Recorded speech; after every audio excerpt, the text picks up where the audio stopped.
Udumo kuNkulunkulu kweliphezulu nokuthula emhlabeni kubantu abathokozelwa nguye. Babonise abantu yakubingelela. Ngithi uJesu Kristu inkosi indlalifa izulu. Ngiyamdumisa kuNkulunkulu wethu ukuthi usigcinile kuze kube manje. Uyasithanda, usilondile kakhulu. Siyabonga kakhulu. Sibonge labo abazohlangana nathi eDeep Kloof ehholo eSoweto. Siyambonga kakhulu uNkulunkulu ngani asebengiripothele. Hayi abekho abaphoqiwe, abanye bathanda ukwenza kube yisurprise. Abanye bathanda ukwenza kube yisurprise. Kodwa sengizwile ukuthi iCape Town izomeleleka, uMtuba uzomeleleka. Hayi angazi abanye bayathula nje ngimangale sengibabona phambili. Kulungile-ke akulutho. Siyambonga kuNkulunkulu wethu kakhulu. Sizojabula ukuba nani bazalwane nenza inkonzo kaLuka chapter 8. uLuka chapter 8. Ongazi ongaqonda ngazi xa ukuthi kuyavakashwa kanti cha kuvakashwa. Kuyasetshenzwa umsebenzi kaNkulunkulu. Uma umntwana kaNkulunkulu esemile phambi kwabantu ngeinhliziyo, amasosha ezulu aguqile amthwele ngomkhuleko. Athi khuluma Nkosi, athi msebenzise Nkosi, athi mbiyele Nkosi, athi malihambe ivangeli lakho Nkosi Jesu. Basuke bekhuleka ngenhliziyo, begxilile, bese ngiwezwa amandla ukuthi amandla khona kuba ngihamba namasosha. Ngiyabonga kakhulu uNkulunkulu anigcine nani eningifihlelile. Siyohlangana khona phambili uNkulunkulu wethu esigcina, ngoba phela ngabuya noma yinini alanda ibandla. Uyazi ukuthi angabuya sikulu uhambo lolu. Sikulu uhambo abuya alanda ibandla lakhe. Angalanda noma yinini. Mina ngojabula ukuhambela emsebenzini wakhe. Angazi ke wena. Hayike ngicela siguqe sikhuleke sicela uNkulunkulu wethu abe nathi. Sizoqhubeka nenkonzo kaPhikelela. Phikelelani.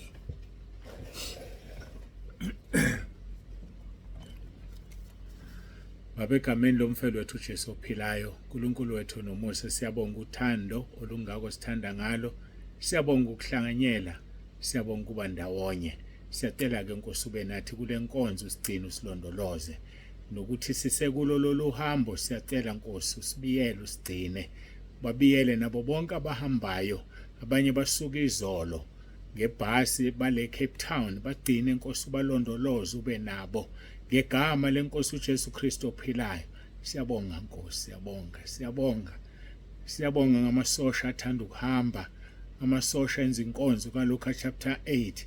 Babusise Nkosi ubanike umqhele kwelizayo, ngoba bakusebenzelile izindlela eziningi ozibekile enhlizweni zabo. Udumo lonke lungo lwakho siyabonga, uJesu Kristu inkosi. Amen. Eke siyambonga uNkulunkulu wethu kakhulu. Bangithinta laba abantu enhlizweni. Bayangithinta. Ukuhamba nje kwabo bezidela. Ngabe bahlezi nemindeni yabo. Ngabe benza okungcono kunalokho. Kodwa bakhetha ukuhlupheka nami lapho ngihlupheka khona. Ngiyabonga. uNkulunkulu ababusise, ngiyabonga. Ngiyacela siyezwini lenkosi. uLuka chapter 13 ukhulunywa ngokuphikelela. Phikelelani ungena ngomnyango omncane. Asiphikeleleni bangcwele. Usithe singusathana sifune kodwa siphikeleleni. Soqala ukufunda uverse 22. Wayesedlula wahamba imizi ngemizi nemizana ngemizana ifundisa eqonde eJerusalema. Umuntu othile wayesethi kuye, Nkosi, bayingcosana abasindiswayo na? Wathi kubo, phikelelani ungena ngomnyango omncinyane, ngokuba ngithi kini abaningi bayakufuna ukungena bahluleke. Angazi wena ukuthi uyakwazi ukungena. Ngeke wena uhluleke. Abaningi bayofuna kodwa bahluleke. Uzobe ungangeni ngamandla akho, uzobe ungena ngamandla esiphambano, uzobe ungena ngamandla eNkosi yethu uJesu Kristu. ngakho mawukade ungamphilela ungahambi naye ngeke ungene. Libhlungu leli gama, abaningi bayofuna kodwa bahluleke. uNkulunkulu ngisize ngingahluleki. Ngiwutuba umzimba wami ukuba ngathi sengishumayeza abanye ngisale ngaphandle. Verse 25, nxa umninindlu sisukumile wavala eminyango niqala ukuma ngaphandle ningqongqothe eminyango nithi Nkosi sivulele, uyakuphendula athi anginazi lapho nivela khona, anginazi lapho nivela khona. Ngithanda ukuya kuleli verse elikhuluma ngalokho lapha kuMathewu chapter 7 uverse 21. Uthi asibo bonke abashoyo kimi ukuthi Nkosi Nkosi abayongena embusweni wezulu kuphela wenza intando kaBaba osezulwini. Ekabani wena intando oyenzayo? Ekabani? Wenza intando yomuntu? Wenza intando yendoda? Wenza intando yomkakho? Wenza intando yengane yakho? Noma wenza intando yomzali? Busise umuntu owenza intando kaNkulunkulu bese kuthi coincidentally kube intando yalophilisana naye. Kodwa wena kade uhlose ukwenza intando kaNkulunkulu, busisiwe lo muntu. Ngoba abanye bayathanda ukwenza intando kaNkulunkulu kodwa izimo abaphila phansi kwazo ziyabanqabela. Abanye bayathanda ukungena emkhosini, inelokubondo ukuthi ungena emkhosini imhlukumeze kakhulu. Lamadoda akathi ukungena ekukholweni aseyawa ayinkinga ayingozi. Kodwa maye kubona ngolunye usuku bayofisa ngathi ngabe ngcono kuba bazalwanga kunokuthi bazalwe bese bephazamisa icebo likaNkulunkulu. Awusuye nje wena umunye wabaphazamisa icebo likaNkulunkulu. Kuthi makungena emkhosini ungangeni wena bese upheka ukudla okumnandi kakhulu umlinge upartner wakho ukuthi aphume emkhosini ngoba kuyanuka kumnandi ukudla. Awulona lolo hlobo lomzalwane. Qaphela. Hayi ngiyakuncenga mina ngithi qaphela. Qaphela ngoba sobabona ngezithelo zabo. Bayofuna ukungena ngalomnyango kodwa bahluleke. Ngoba bazobe belazi iqiniso kodwa bengalenzanga. Bewazile amanga base beyawaphila. Asibo bonke abasho kimi ukuthi Nkosi Nkosi abawungena embusweni wezulu kepha wenza intando kaBaba osezulwini. Uyayazi intando kaBaba osezulwini ngawe? Yamazi uBaba osezulwini wakulethelana emhlabeni. Kufanele wazi ngoba mawungazi mhlawumbe ubhizi uyafukuza wenza intando yomunye umuntu. Ubhizi uyafukuza wakha phezu kwesisekelo ngotshani obuyokusha nenhlanga eziyokusha. Kanti ngabe wakha phezu kwesisekelo ngamatshe anenani elikhulu negolide nesiliva. Asibo bonke abashoyo ukuthi Nkosi Nkosi abayongena embusweni wezulu kepha iloyo owenza intando kaBaba osezulwini. Verse 22 chapter 7 kuMatewu. Abaningi bayakuthi kimi ngalolo suku Nkosi Nkosi asiprofethanga yini ngegama lakho? Sakhipha amadimoni ngegama lakho. Senze imisebenzi eminingi yamandla ngegama lakho na? Asiqale ekuprofetheni. Khuleka uNkulunkulu akuphe umoya wokuhlukanisa. Ngoba kuubala into yalutho ukuthi uprofeti uthi uJesu angitshela u1 2 no 3 kanti uqamba amanga uJesu aza kusho lo. Uyaprofeta nje ngegama lakhe. Qaphela ungakwenzi lokho. Usazoma phambi kwesihlalo sokwahlulela usazophendula. Qaphela ungakwenzi lokho.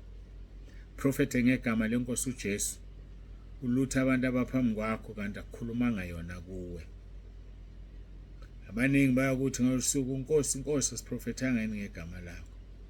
Sakhipha amadimoni ngegama lakho na? Liyashisa leli gama. Kuya ngokuthi likhishwe umuntu onjani. Yalikhipha nongakholwa asha amadimoni aphuma kuleyo ahambe.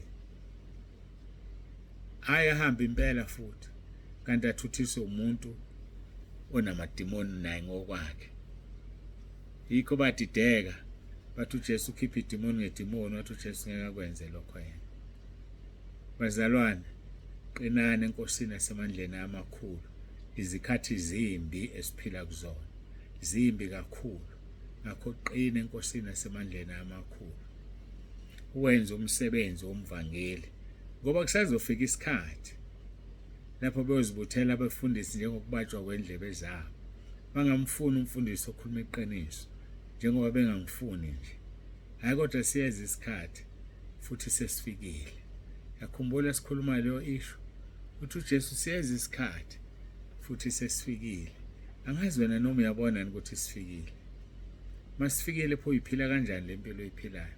Masifikile pho ukwenzelani lokho okwenzayo? Ngoba sifikile. Sifikile isikhathi ekade saprofethwa abaprofeti nakhuluma ngaso inkosi uJesu. Sifikile. Are you ready? Ukulungela ukuhamba na? Abaningi bayokuthi kimi olusuku, Nkosi, Nkosi, asiprofethanga yini ngegama lakho? Senze imisebenzi eminingi yamandla ngegama lakho.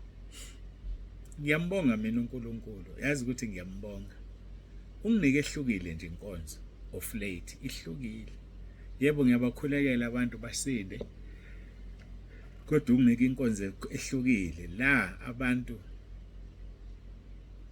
bethatha umkhuleko wami bawusebenzise ngingekho lapho, uJesu abaphilise. Manje ukwazi ukuthi uphilise obaba uNsibanda umsuka kanje ngoba akekho lapho, ayazi ukuthi akekho. Wena uthatha umkhuleko, uJesu olalela wayesephilisa. So ngabe akuhambe kahle ekhanda umuntu ongatshela abantu ukuthi ubaba uNsibanda usebenzisa umuthi usebenza ngomuthi onjani lo muthi uhamba emoyeni onjani? Awukho uhamba emoyeni. Nomkhuleko engukhulekayo ukuze usebenze ngoba unani, unezwi likaNkulunkulu. Okwakho wena namathelezweni uzombona uNkulunkulu ekwenzela imangaliso. Siyambonga uNkulunkulu wethu ngendlela emangalisayo, akekho nje njengaye.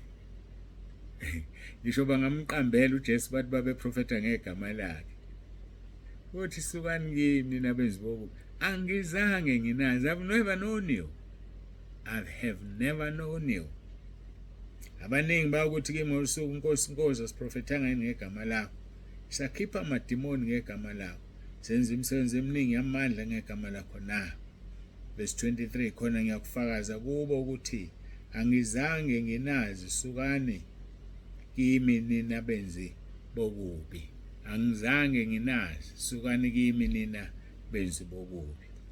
Ngoba buhlungu sutshelwa lelo gama, kathi usuqhoshile ucabanga ukuthi hayi izinto zikuhambela kahle, kodwa liyoshiwo lelo gama kube kanye losithola susesihogweni welo belisho inkosi yamakhosi. Lothi mayilisho kwenzeke zidaleke izinto. Ndaka baba, muhle uJesu simkhonzayo. Ngempela uhlaleleni ungamkhonzi. Hlaleleni ungamkhonzi. Uthi-ke khona ngiyakufakaza kubo ukuthi angizange nginazi. Sukani kimi nina benzi bokubi. Sithi kuJesu ngalokho yilona loyo wezwa lawo mazwi awenze, yakufaniswa nendoda ehlakaniphileyo eyakha indlu yayo phezu kwedwala. Indoda ehlakaniphileyo uyindoda enjani wena eyakha indlu yakha phezu kwani? Uthi uPostoli Paul njengenyanga yokwakhe ehlakaniphileyo ngabeka isisekelo omunye wakhe phezu kwaso. Usibekele isisekelo singuJesu.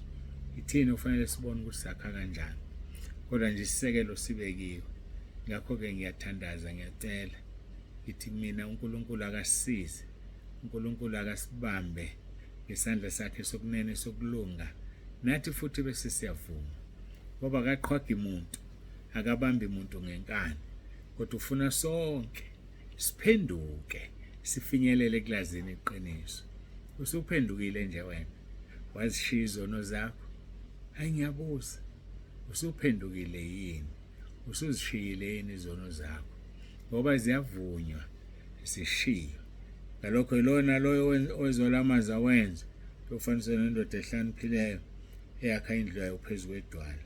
Layithela kwafika imvula, kwafika izikhukhula kwavunguza imimoya esishaya leyo ndlu, kepha kayiwanga ngokuba yayisekelwe idwala. Ubani okusekelile wena na? Ayiwanga le ndlu ngoba yayisekelwe idwala. Ayike uthi uJesu ngale kuverse 13 Matthew chapter 7, ngenani ngesango elincane ngokuba isango olubanzi nendlela enkulu eyisebhujisweni, baningi abangena khona, kepha isango elincane nendlela iyingcingo eyisekuphileni bayingcosana bayifumanayo. Ayifumaneki le ndlela bafowethu, bayingcosana bayifumanayo. Siyambonga-ke kakhulu uNkulunkulu akubusise, uNkulunkulu akubiyele. Siyabonga imkhuleko enisithwele ngayo, sisahamba kahle kakhulu. Siyabonga imkhuleko enisithwele ngayo. uNkulunkulu-ke yabe nawe kukhona konke akugcina akubiyela akubusise. uJesu Kristu uyinkosi. Baba uNzibande uthi asiguqe esikhuleke.